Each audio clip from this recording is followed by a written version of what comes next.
The horse trading has officially begun. And while coalition governments aren't entirely virgin territory in South African politics, they're completely foreign in the big metros of Nelson Mandela Bay, Tshwane and Johannesburg.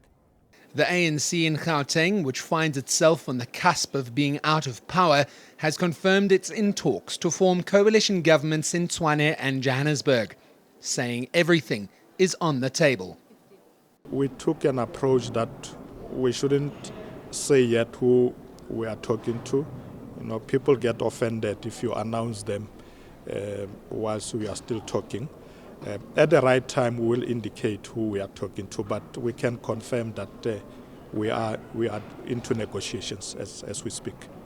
The DA says it started talks with other parties, but coy about how it would form governments with parties that don't share its ideologies or policies.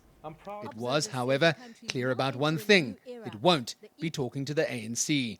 I'd rather talk about, do we agree to advance the lives of the people of South Africa, and then put out a program of action that will achieve that. If we can't agree on that program of action, I've already said it up front, we will not go into that coalition. The most obvious kingmaker is the EFF, especially in Tshwane and Johannesburg, where it polled over 10%. It claims no party has approached it yet. We will not do anything that will not improve the lives of black people in South Africa. We will not get involved in anything that does not affirm the things that we've been raising throughout the local government elections campaign. But also we're not going to be desperate. We don't have any desperation. We accepted the results.